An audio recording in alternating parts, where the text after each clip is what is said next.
What Brent Venables and Oklahoma were able to do the past few months, putting together their recruiting class, is extremely impressive. After Lincoln Riley suddenly departed for USC, concerns grew around how Oklahoma was going to finish their 2022 recruiting class. Let me just say, I can only really share a national viewpoint, as I am in the Northeast and went to Wisconsin, but from an outsider looking in, things did not look great. The Sooners were losing players to the portal and commitments as they tried to figure out who would be their next head coach.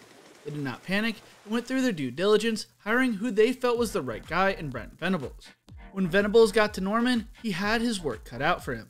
He not only needed to recruit players for the fast approaching National Signing Day, but also needed to recruit his own roster. He lost Caleb Williams and brought in Dillon Gabriel from UCF and Nick Evers from the 2022 recruiting cycle. It seemed like Venables was able to figure out an answer for every departure and keep together a strong roster. When all was said and done, they added 29 players between the recruiting class and through the portal.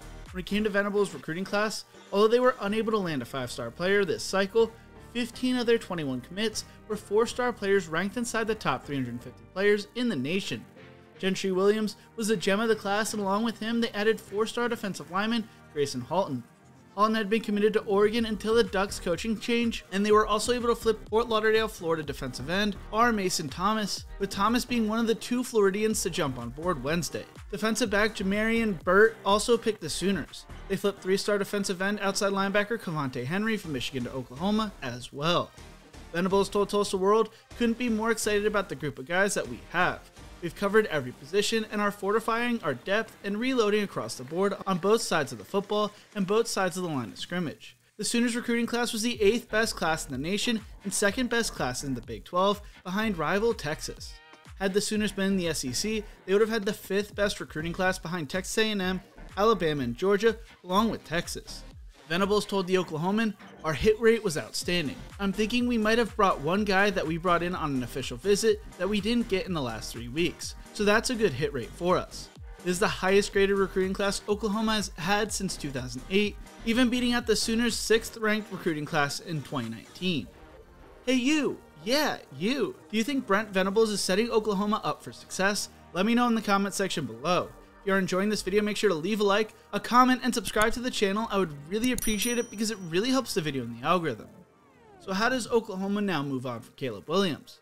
Once Caleb entered the transfer portal, Venables wanted to give the quarterback space, but knew they needed to be ready to go without him. He told Sports Illustrated yesterday, "Our intentions were to allow him some autonomy. He didn't choose me, he didn't choose Coach Jeff Lebby. Part of it's understandable that I need to maybe reevaluate things." While entering the portal does not guarantee a player is gone, Venables knew Williams was not likely to return. Dillon Gabriel had run Jeff Lebby's offense at UCF before Lebby left for Ole Miss and was already in the transfer portal. Although he had committed to UCLA, nothing was official. He was supposed to start school the day Williams entered the transfer portal, and wild events ensued, because had he started his online classes, he would have been ineligible for a whole calendar year. Going to the 2020 season, Dillon Gabriel is expected to be the starting quarterback for the Sooners. Venables doesn't feel like Oklahoma is done yet in the transfer portal and recruiting, telling Tulsa World, "We're not finished yet. We have a couple more spots that we're going to push forward here the rest of the semester. We look to strengthen a couple of positions that we see fit when we find the right guys." I'm really excited about how we put the exclamation mark on that today. As more players enter the transfer portal after spring ball, keep an eye on the Sooners as a possible landing destination. Also keep an eye on Josh Connerly Jr., who pushed his commitment date back to March, and LT Overton, who just reclassified to the 2022 recruiting class. Oklahoma fans, how do you feel about this year's recruiting class and what Brent Venables has been able to do so far? Let me know in the comment section below. Thank you so much for watching. If you enjoyed this video, maybe check out my videos on new Oklahoma quarterback Nick Evers and Brent Venables' backstory right here. Don't forget to leave a like, share, and subscribe to the channel, and as always, remember to embrace the grind.